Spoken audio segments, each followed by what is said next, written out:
on pourrait croire que je vous ai dit des bêtises.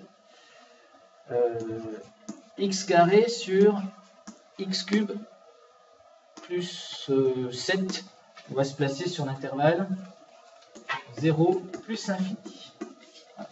Pour faire plus simple, je reste sur l'intervalle 0 plus l'infini, je prends la fonction qui est x associé x carré sur x cube plus 7, et je voudrais, comme on l'a fait ici, trouver une primitive de x carré sur x cube plus 7. Ce que je vous propose de faire, c'est de vérifier, hein, évidemment je n'ai pas choisi au hasard, de vérifier qu'on est à peu près dans les mêmes configurations, sauf qu'il y a un truc qui va clocher à un moment donné.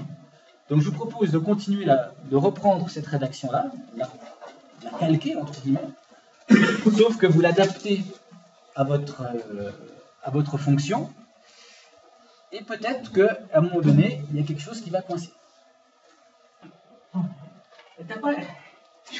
C'est quoi, vous êtes têtu, hein? Je vous demande de réécrire ce que j'ai écrit, sauf qu'il faut changer juste ce qui est à changer. Regardez, je vais effacer, je vais juste mettre la nouvelle fonction que je veux utiliser.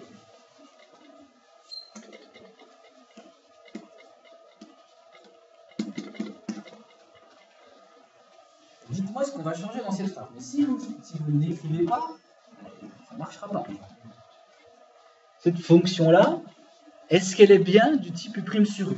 Et si oui, pourquoi? Pas loin. C'est pour ça que je dis est du type. Je n'ai pas dit que c'était égal à U' sur U. Je dis du type, ça veut dire qu'on n'en est pas loin. Alors pourquoi on n'en est pas loin? Dites-moi quel le petit détail qui fait que c'est pas exactement ça. Quand je dérive x au cube, ça fait pas x carré. Ça fait 3x carré. Donc, quand je dis du type, en fait, ce qui va différer, c'est un coefficient. Et là, c'est la même chose, mais à un coefficient près. Quand on est à un coefficient près, on peut dire que c'est du type. C'est pas exactement la même chose, mais c'est du type. Donc, cette rédaction, elle est tout à fait valable. X carré sur x cube plus 7, c'est bien du type U' sur U, parce que quand je dérive x cube plus 7, ça fait 3x carré, à un coefficient près, c'est ça. Donc, j'y vais. Je pose U de x égale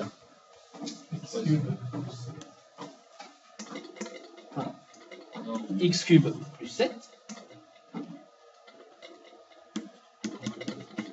Alors, U' de x égale 3x carré, tout à fait. Vous voyez, cette rédaction ne change pas.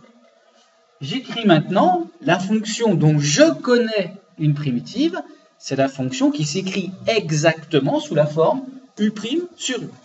Donc cette fonction, je l'écris. Donc, je vous écoute. 3x carré sur x cube plus 7. Cette fonction-là, je sais qu'elle admet comme primitive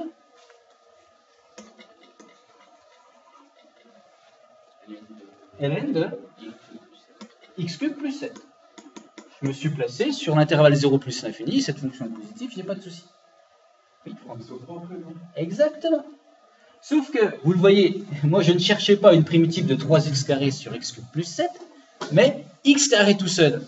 Conséquence, je regarde exactement la même chose. Sauf que qu'est-ce que je fais? Je multiplie ça par, ou je divise comme vous voulez, je divise par 3, donc je vais multiplier par 1 tiers. Et une primitive de 1 tiers fois une fonction, ce sera de toute façon, quoi qu'il en soit, la même fonction, la primitive de l'autre fois 1 tiers. Parce que quand je dérive, multiplié par un coefficient, ça ne change pas, c'est toujours la même chose. Si vous dérivez cette fonction-là, le 1 tiers qui est rouge, il reste. C'est toujours 1 tiers fois. Donc dérivé de 1 tiers fois ln de x cube plus 7, c'est 1 tiers fois 3x carré sur x cube plus 7, bingo. 1 tiers fois 3x cube sur x cube plus 7, c'est bien la fonction que je cherche. Non, mais c'est très bien. Mais il ne faut surtout pas oublier ce 1 tiers.